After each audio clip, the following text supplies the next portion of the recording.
Alrighty, so I decided to post a video in regards to my tongue split because prior to getting it split, I looked on YouTube for like informational videos and stuff, and a lot of times all I would find was like the splitting process, like actually the split, or tricks, or like what they sound like the first day.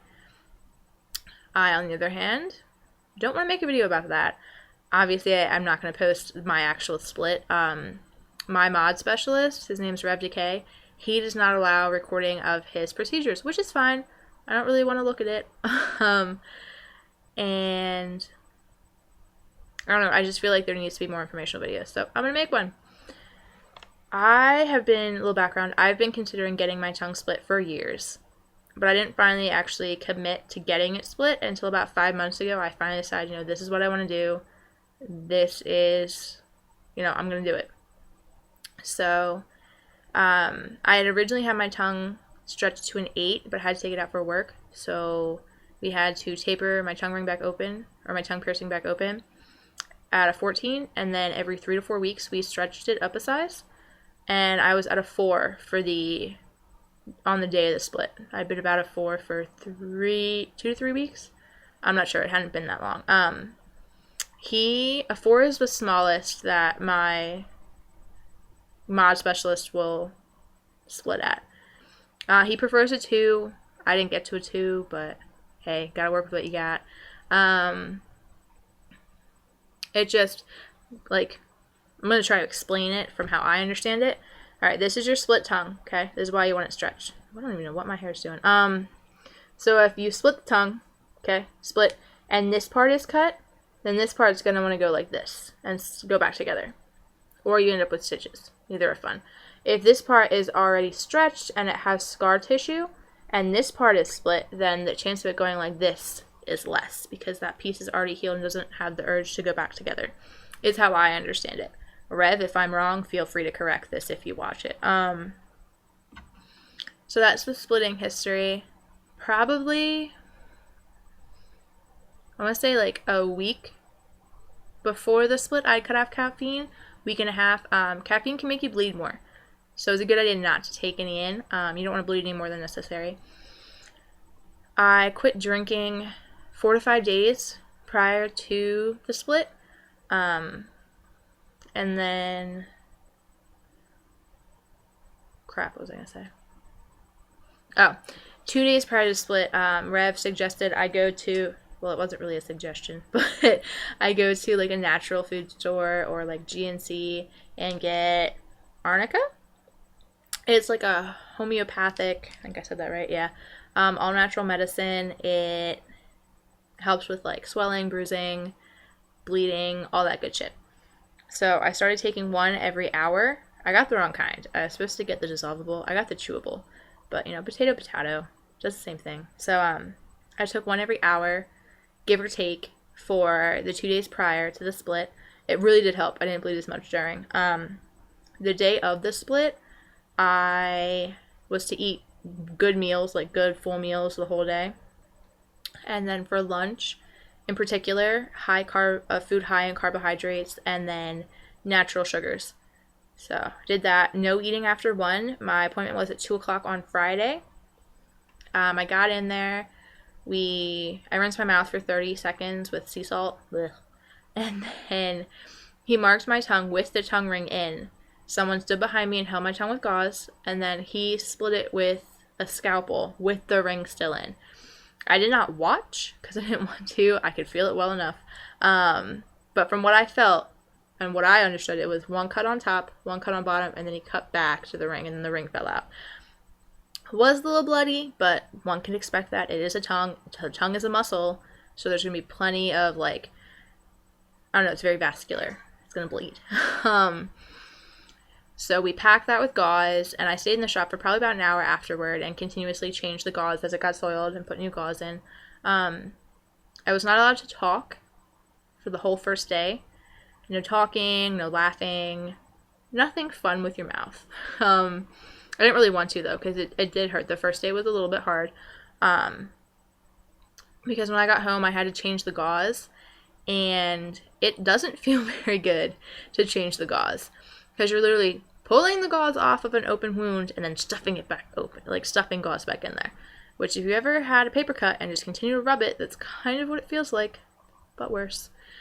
And I was changing the gauze every 45 minutes because I was still bleeding, and then I don't know what I did, but the right side just started bleeding really bad, and then the gauze started sticking. So every 30 minutes I started changing the gauze. I contacted Rev because I was like, what do I do? You know, never had this issue, never had tongue split before. But I was told to dampen the gauze and then change it every half an hour. That worked super amazing. This whole time I was still taking the arnica, and from after about an hour after my split until now, ibuprofen. On the bottle, it says 1 to 2 every 6 hours, not to exceed 6 in a day. If you question that, contact your doctor.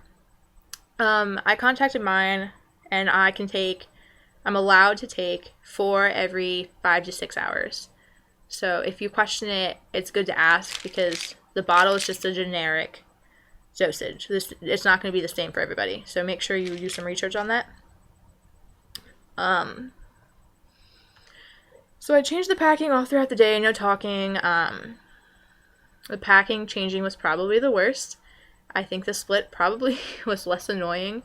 But after a while, I didn't mind it so much. And then at night, I was told I could pack it if I wanted to, and I was to wake up every 4 hours and make sure it wasn't healing together. Well, me, because I am slightly paranoid, woke up after 2 hours, and the gauze was stuck. So by the time I got the gauze off, I'm now bleeding again. So wet the gauze, put it in, change it every half an hour for the next 3 hours. And by 7 o'clock in the morning, it was fine. No more bleeding, no pain. It felt a little weird not to have the packing in. I could talk fine, no swelling. I haven't bled since, so it's been like almost 30 hours since I have had any bleeding at all. So I haven't had to pack it since then. What was I going to say? Saturday, I ate breakfast, I ate lunch, no problem, no bigs. Dinner was a little bit of an interesting adventure because I had noodles and they kept wrapping around my tongue, which is really, really, really odd. Like, I've never had that issue before, so that was something new to experience. I rinse my mouth twice a day with H2 Oceans, all natural sea salt solution. I get the lemon flavored because I really don't like the taste of sea salt. I pretty much use this all the time anyway, so that wasn't anything new for me. Anytime I have an oral piercing of any kind, like I used to have my web, I had my tongue, I had this smiley thing up here. Anytime they got agitated, this is perfect rinse stuff. Or if you get a cut in your mouth, perfect rinse stuff. So I keep it with me all the time. So that was twice a day. And then after I eat, I can either A, rinse with that, or B, use a fresh bottle, like a non-open bottle of fresh spring water, which I do that as well. It really depends on my mood. Still taking the ibuprofen all day, the arnica all day. I didn't talk very much still because obviously it's still new. It's still going to swell. This conversation that I'm having with my YouTube, with my, video camera, is probably the longest conversation I've had in 2 days.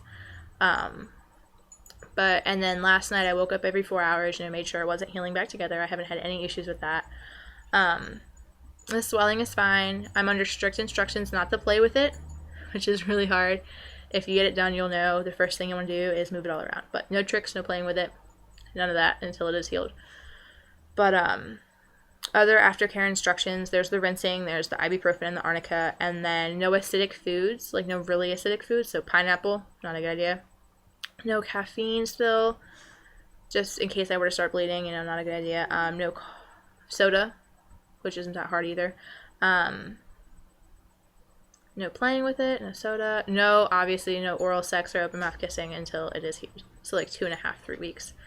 Just to be on the safe side. I think he said 2 to 2.5. I'm going to go 2.5 to 3. And that's really it for aftercare. It has now been 48 hours since my split.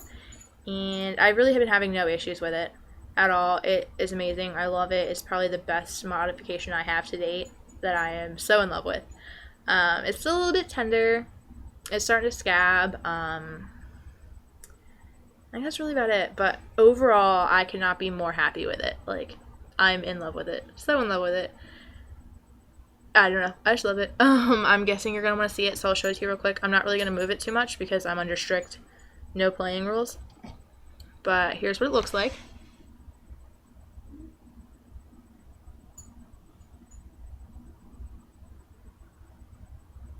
It's not a huge split, but I also don't have that big of a tongue. So I'm happy with it. I like it. If I eventually want it longer, I'm sure I could try and split it like a little bit farther back, but I'm not too picky.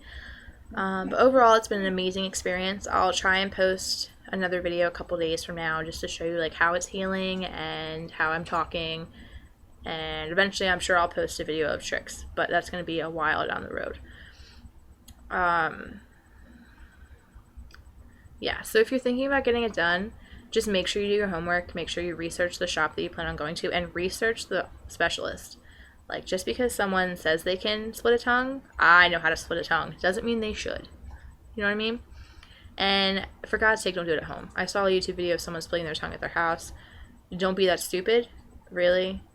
I don't know if any of you have seen necrosis, but if you get necrosis in your tongue, you're going to be regretting your life, for sure. So just make sure you go to a specialist. Professional piercers and body modification specialists are two different types of people.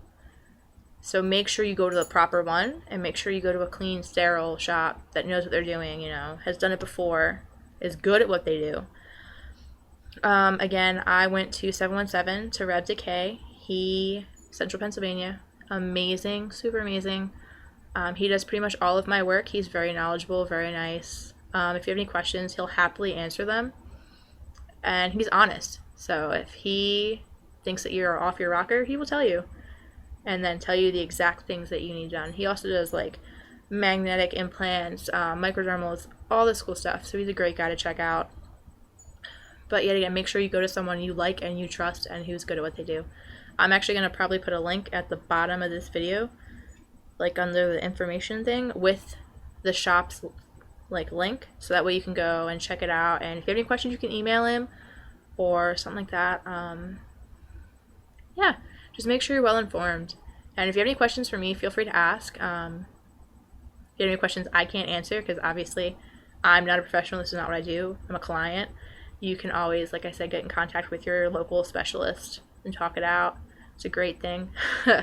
So I hope everybody has a good day, and I'll post later.